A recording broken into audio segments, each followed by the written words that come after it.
சிறகடிக்க ஆசை சீரியலை மிஸ் பண்ணிட்டீங்களா? கவலைப்படாதீங்க. சுட சுட ஸ்டோரியை உங்களுக்கு கொண்டு வரதுக்கு நாங்க இருக்கோம். மனோஜோட செயலை எல்லாத்தையுமே பார்த்துட்டு முத்துவுக்கு சந்தேகம் வருது. ஏதோ ஒண்ணு நடக்குது. அவங்க ஏதோ பெரிய திட்டத்தோட தான் இருக்காங்க. இதை கண்டிப்பா பார்த்துக்கணும்.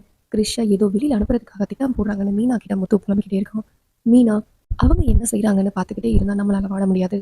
உண்மையிலேயே மனோஜ் பாசத்தோடு தான் நடந்துட்டு இருக்கலாம்னு மீனா சொல்றாங்க. இல்ல, மனோஜை பத்தி எனக்கு நல்லாவே தெரியும். அப்பாவோட பேச்செல்லாம் கேட்கவே மாட்டான் சின்ன வயசுல இருந்தேவும்.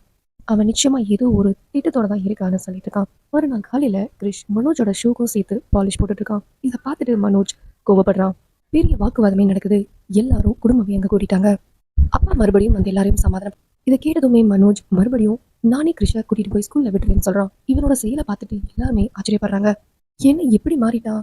என்னடா நீ இப்படி பண்றன்னு அம்மா கேட்கறாங்க. அதுக்கு அப்பா சொன்னனாலதான் நான் போய் ஸ்கூல்ல விடுறேன்னு சமாளிக்கிறேன் மனோஜ்.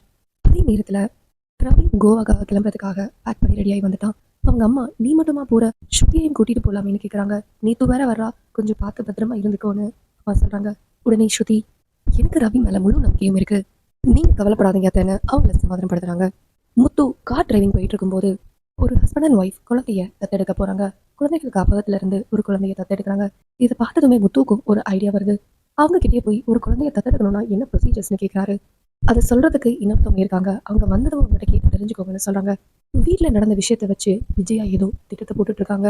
அன்னைக்கு ஈவினிங்கே ஸ்டோரி டெல்லர் ஆண்டி வந்துட்டாங்க. அவங்க வந்து கிருஷ்ண பத்தி பேசி நான் குழந்தைய தத்தெடுக்க போறேன்னு சொல்றாங்க. என்னோட பையனும் அப்ராட் போயிட்டு அவன் திரும்ப வரவே இல்லை. நான் லோன்லியா தான் இருக்கேன். அதனால என் கூட ஒரு பையன் இருந்தா நல்லா இருக்கும்னு தோணுச்சுன்னு கிருஷா அவங்க தத்தெடுக்கிறதுக்காக சொல்றாங்க. எல்லாருமே அதுக்கு அப்ஜெக்ஷன் சொல்றாங்க. உங்களுக்கு எப்படி இந்த ஐடியா வந்துச்சுன்னு கேட்கும்போது இந்த ஐடியாவை விஜயா தான் கொடுத்தா. அவ சொன்னதுமே எனக்கு இது நல்ல ஐடியா தான் தோணுச்சுன்னு அவங்களும் சொல்றாங்க. அப்போதான் எல்லாருக்கும் தெரிய வருது இது விஜயாவோட திட்டம்னு. எல்லாருமே ரொம்ப கோபத்தோடு விஜயாவை திட்டிட்டு இருக்காங்க. உடனே மீனா நம்ம குடும்பத்து பையனை எப்படி நீங்க சொல்லலாம், நீங்க செஞ்சது ரொம்ப தப்புன்னு சொல்றாங்க.